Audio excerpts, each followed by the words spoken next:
Welcome to Sneha TV. మనం ఇప్పుడు ఈ 2 రోజుల నుంచి 3 రోజుల నుంచి మనం బాగా వింటుంది ఏంటంటే ఫుడ్ సేఫ్టీ.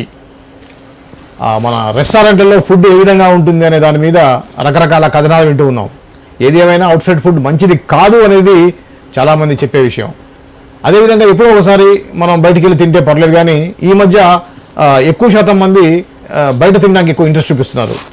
ఈ క్రమంలో ఫుడ్ సేఫ్టీ అధికారులు హైదరాబాద్లోని 10 రెస్టారెంట్ల మీద దాడి చేసి ఇక్కడ ఫుడ్ బాగుండట్లేదు అనే విషయాన్ని మీడియాకి చెప్పిన విషయం మనందరం తెలుసు. సో ఈ విషయం గురించి మాట్లాడడానికి మన స్టూడియోకి వచ్చారు దాసరి విజ్ఞాన్ గారు. దాసరి విజ్ఞాన్ గారితో మాట్లాడి దీనికి సంబంధించి మరింత లోతుగా తెలుసుకునే ప్రయత్నం చేద్దాం. నమస్తే అండి. నమస్తే అండి. ఏంటి విజ్ఞాన్ గారు, ఇంట్లో సరిగా భార్యలు ఉండట్లేదు, బయటికి పోయి తిందామంటే బయట రెస్టారెంట్లో ఫుడ్ బాగుండట్లేదు, ఏంటి ఈ మగవాడి పరిస్థితి ఏంటి? మగవాడి పరిస్థితి, ఆడవాళ్ళ పరిస్థితి, సింగిల్ లేడీస్ కూడా ఉంటారు కదా, వాళ్ళకు కూడా పరిస్థితి ఉంటుంది. అసలు విషయానికి వెళ్తే నాకు రేవంత్ రెడ్డి ప్రభుత్వానికి ఫస్ట్ థ్యాంక్స్ చెప్పాలి. ఎందుకంటే వచ్చిన 5-6 నెలల్లోనే చాలా మంది రెస్టారెంట్స్ పైన దాడి చేసి ఫుడ్ సేఫ్టీ అధికారులు ఏమైందమ్మా వాయిస్ రావట్లేదు అసలు. ఇప్పుడు ఓకేనా? వాయిస్ వాయిస్ వాయిస్ వస్తుందా? లో వస్తుందా? ఒకసారి తీసిపెట్టు. మరి నేను గట్టిగానే అరుస్తున్నా. ఇట్లా అన్నప్పుడు మిస్ అయిందండి ప్రోగ్రామ్. ఇప్పుడు ఓకేనా? Voice voice voice okay, repeat. So ఈ రేవంత్ రెడ్డి సర్కార్ వచ్చిన తర్వాత వీళ్ళు ఏం చేశారంటే ఫుడ్ సేఫ్టీ అధికారులు నిజంగా చాలా బాగా పనిచేస్తున్నారు. నేను నా కళ్ళతో చూసా. ఇప్పుడు దీని గురించి నేను పర్టికులర్గా చెప్పడానికి నేనే అర్హుణ్ణి యాక్చువల్గా ఈ టాపిక్కి. ఎందుకంటే 2015లో నేను ఒక ఫుడ్ ఫెస్టివల్ చేశాను, 2 ఫుడ్ ఫెస్టివల్ చేశాను. ఓకే, మన PWD గ్రౌండ్స్ విజయవాడలో.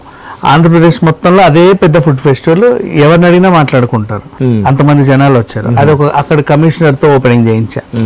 ఇక్కడ హైటెక్స్ గ్రౌండ్స్ లో ఒక పెద్ద food festival, the great Indian food bazaar అని. దీనికి KTR ని అండ్ నాకు మంత్రుల్ని చాలా మందిని పిలిచారు చీఫ్ గెస్ట్ లుగా. 6 గంటలకు ఓపెనింగ్ అంటే ఈయన కొంచెం హడావిడి 5 గంటలకే వచ్చాడు. అప్పటికి ఇంకేం తెరవాలా, బట్ అట్లా హడావిడి సుడిగాలి పర్యటన చేసి నేను వచ్చాను అని చెప్పి చేతిలోకి వెళ్ళిపోయాడు. బానే ఉంది. ఆ తర్వాత నేను చాలా మంది రెస్టారెంట్స్ ని అక్కడ ప్రిపరేషన్ వాళ్ళందరినీ చూసా నా ఫుడ్ ఫెస్టివల్ లోనే. మంచి మంచి రెస్టారెంట్స్, టాప్ అండ్ బ్రాండ్స్ అన్ని వచ్చాయి, బాగా జరిగింది. సో వాళ్ళ మ్యారినేటింగ్ పద్ధతి కానీ అవి కానీ ఇవి కానీ కొంతమంది చాలా ఆర్గానిక్ గా చేస్తే, కొంతమంది ఏమో విచ్చలవిడిగా చేశారు. ఓకే, అంటే ఇప్పుడు ఫర్ ఎగ్జాంపుల్ ఫుడ్ ఫెస్టివల్ నేను చేసేది ఓపెన్ గ్రౌండ్, పగోడా టెంట్లు వేసా.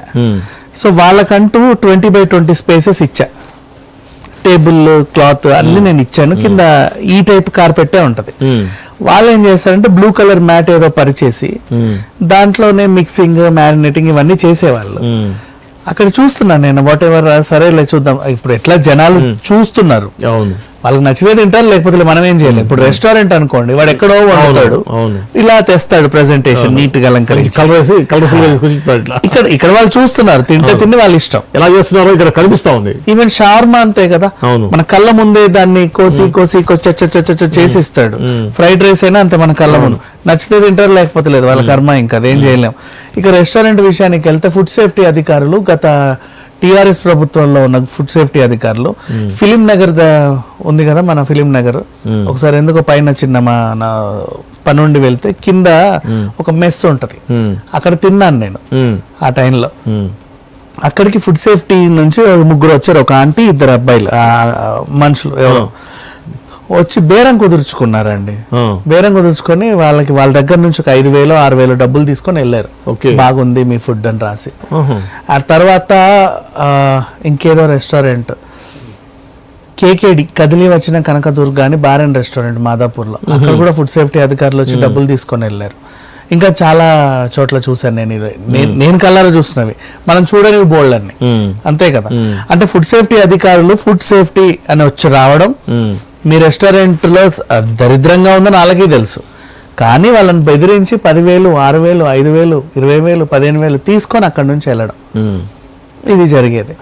అవన్నీ నేను కళ్ళారా చూస్తారో తప్ప అనిపించింది, ఏంటిది ఇట్లా ఉందా అని. అది అప్పుడంతా TRS ప్రభుత్వం ఆ 10 ఏళ్ళు మొత్తం. ఇప్పుడు ఫుడ్ సేఫ్టీ అధికారులు సీజ్ చేసుకుంటూ వస్తున్నారు. అప్పుడు కూడా గతంలో కూడా సీజ్ చేస్తారు కదా అని మీరు అనొచ్చు. అది ఎందుకు సీజ్ చేసి తెలుసా?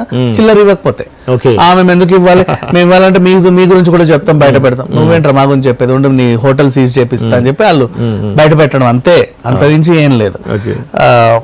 పార్సల్స్ లో పురుగులు, అదేంటి KFC లో పురుగులు, దాంట్లో ఇది, దీంట్లో ఇది, ఇవన్నీ కూడా దీని కిందకే వస్తాయి. వీళ్ళు డబ్బులు తీసుకొని సెటిల్ చేస్తున్నారు అవన్నీ కూడా. ఇంటర్నేషనల్ ఫ్రాంచైజీని ఏం చేయలేరు, అవి మాత్రం వైరల్ అవుతాయి. ఇప్పుడు KFC దాంట్లో పురుగులు అని ఉన్నాయి అనుకోండి, అవి నిజంగా ఎట్లా వస్తాయంటే మనకి ఎప్పుడైనా సరే ఫ్రోజన్ ఫుడ్ ఒక్కసారి ఫ్రిడ్జ్ ని ఆఫ్ చేసి ఆన్ చేస్తే ఆ టైంలో ఏదైనా చిన్న బ్యాక్టీరియా ఫామ్ అవుతే అది కాస్త పెరిగి పురుగులకు వస్తాయి. అవును, లాస్ట్ మనం మాట్లాడుకున్నాం. అది అన్నిట్లోనూ జరుగుతుంది, కామన్ అది. అంటే ఫ్రీజింగ్ పద్ధతిలోనే చివరి వరకు రావాలని రూల్ ఏం లేదు. ఎక్కడో మధ్యలో ఒక దగ్గర కరెంటు పోవడమో, ఫ్రీజింగ్ పోవడం, మళ్ళీ రీఫ్రీజ్ చేయడమో అవుతుంది. ఆ గ్యాప్ లో ఫామ్ అయ్యే బ్యాక్టీరియా వారు త్వరగా వండకపోతే ఎక్కువ రోజులు అలాగే ప్యాకెట్ ఉంచితే అది లోపల ఫామ్ అయ్యి పురుగులు వస్తాయి. అది ఇంటర్నేషనల్ ఫ్రాంచైజీలో అవుతాయి.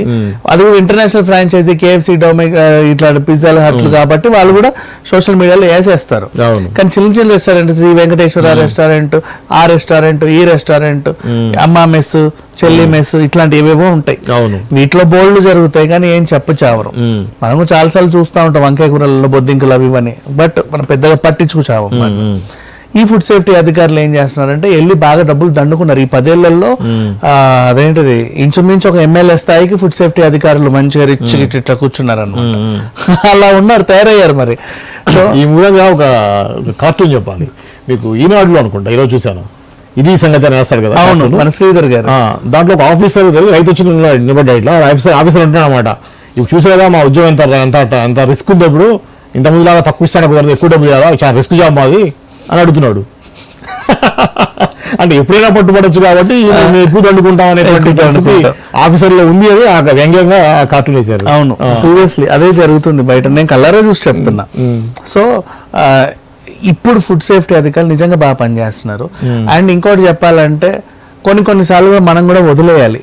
ఏంటో చెప్తా, నువ్వు రోడ్డు మీద కూడా తింటున్నావు, ఎక్కడైనా తింటున్నావు, అపరిశుభ్రత అంటే నువ్వు ఖచ్చితంగా పాటించాలి అంటే ISO 9000, 2001 లాగా పాటించాలి అంటే ఎవరి వల్ల కాదు, అది ఎవరి వల్ల అవ్వదు. మనం రెగ్యులర్ గా పెళ్లిళ్ళల్లో, పెడాకుళ్ళల్లో, ఈ ఫంక్షన్ హాల్లో తింటున్నాం కదా, అవునా? సేమ్ అలాగే హోటల్స్ తయారయ్యాయి. మరీ నీచంగా పిచ్చి పిచ్చి నీళ్లు వాడడం, పిచ్చి పిచ్చి ఐస్ వాడడం మన కంట కనిపిస్తే వాళ్ళని అరెస్ట్ చేయండి, 4 తన్నండి, తప్పు లేదు. కానీ నువ్వు టెంట్లు వేసుకొని సమ్మక్క సారక జాతరలోనూ వండుకొని తింటున్నావు, అక్కడ అపరిశుభ్రమైన వాతావరణం చాలా ఉంటది. బయట టెంట్లు వేసి మీరు ఏదన్నా గృహ పంచాయతీ భూమి పూజ కోసం అయితే అక్కడ టెంట్లు వేసి అక్కడెక్కడే వండేస్తారు. ఎవరైనా చనిపోతే ఆ దగ్గరలో ఉన్న చెరువు దగ్గర కూడా వండి తింటున్నారు. ఫంక్షన్లలోనూ తింటున్నారు, క్యాటరింగ్ ఆర్డర్లు ఇచ్చి తింటున్నారు. మీ కళ్ళ ముందే అన్ని మ్యారినేట్ అయ్యేవి చూసి తింటున్నారు కదా. అక్కడ నువ్వు అడ్జస్ట్ అయినప్పుడు హోటల్లో కూడా అడ్జస్ట్ అవ్వు, లేదంటే హోటల్కి వెళ్ళడం మానే. వాళ్ళు కూడా అలాగే చేస్తారు, ఎందుకంటే ఇంతమందికి ఒక్కసారి వండాలంటే వాడికి ఏదో మూలకి ఏదో ఉంటది. నీట్ గా చేయాలి అని అనుకుంటే ఆ హోటల్ వాడికి అంత జీతం ఇవ్వాలి, ఆ హోటల్కి కూడా ఆ రేటు పడాలి.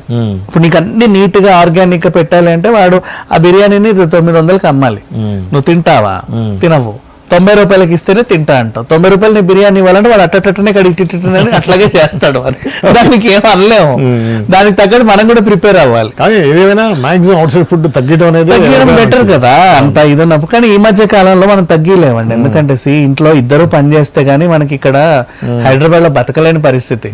అయితే ఇద్దరు పని చేస్తున్నారు, మోస్ట్లీ సింగిల్ పేరెంట్స్ వీళ్ళంతా కూడా ఇద్దరు చేస్తే గానీ కుటుంబం వెళ్ళట్లా. సో అట్లాంటప్పుడు ఏం చేస్తే పొద్దున్నే లేచి నువ్వు లేడీ, నువ్వు ఖచ్చితంగా నాకు వండి పెట్టాలి, నేను మొగుడిని అని అనలేము. ఆవిడకు కూడా తన పనులు ఆవిడ బోల్డ్ ఉంటాయి. సో ఏం చేస్తున్నావు, పని మనిషినే పెట్టి ఇంట్లో వండించుకుంటున్నాం, కుక్కుని పెట్టి. వాళ్ళు కూడా మినిమం 5,000, 6,000 తక్కువ ఎవరు తీసుకోవట్లా. 3 పూటలు వండాలన్నా కూడా అది భరించలేము, ఏదో ఒకటి చేయాలి పొన్నే అని బయట ఆర్డర్ చేసుకోవడం. లేదంటే మన ఆఫీస్కే కింద క్యాంటీన్స్ ఉంటున్నాయి, ఆ క్యాంటీన్లు కూడా ఎక్కడి నుంచి ఆర్డర్ వాళ్ళు తెచ్చేవే. బయట ఫుడ్ ఖచ్చితంగా తినాలండి. ఇంకా దానికి ఇంకా సినీ తారలు అంటాం కదా, రోజుకో షూటింగ్కి వెళ్తాం, అక్కడ కూడా ప్రొడక్షన్ ఫుడ్డే తినాలి. ఆ దగ్గరున్న రెస్టారెంట్ లో ఇప్పుడు పెద్ద స్టార్లు వస్తే ఆ దగ్గరున్న రెస్టారెంట్ లో మంచి మంచి పీతల పులుసు, రొయ్యల పులుసులు తెచ్చి పెడతారు. మిగతా ఆర్టిస్టులకి వాళ్ళ రెగ్యులర్ ఫుడ్ లే పెడతారు మెస్ నుంచి. బయట ఫుడ్ ఖచ్చితంగా తినాలి, బయట వాడు కూడా పద్ధతిగానే వండాలి. వాడి పద్ధతులు మించి ఎక్కువ లాభం కోసం పిచ్చి పిచ్చి పనులు చేస్తే మనం వాళ్ళని శిక్షించవచ్చు, తప్పులేదు. కానీ ఓ మోస్తారు పద్ధతిగా ఉండే వాటి అయితే మనం అడ్జస్ట్ అవ్వాల్సిందే. అండ్ దీనికి నేను ఇచ్చే సూచన ఏంటంటే ఖచ్చితంగా ఫుడ్ మన ఇంట్లో వండినా, బయట వండినా, ఎక్కడ వండినా ఏ కోసానో ఏవో ఉంటాయి. డైలీ మనమే శుద్ధి చేసుకోవడానికి బ్లడ్ ప్యూరిఫైయర్స్ వాడడము, డిటాక్స్ డ్రింక్స్ వాడడము చేసుకుంటే ఆ దరిద్రాలన్నీ పోతాయి. అంత ఇంకేం చేయలేం. ఓకే అండి, ఇది ఫుడ్ సంబంధించి అవుట్ సైడ్ ఫుడ్ గురించి దాసరి విజ్ఞాన్ గారి యొక్క అభిప్రాయం. మరో విషయంతో మళ్ళీ మీ ముందుకు వస్తాను. అప్పటి వరకు చూస్తూనే ఉండండి స్నేహ టీవీ.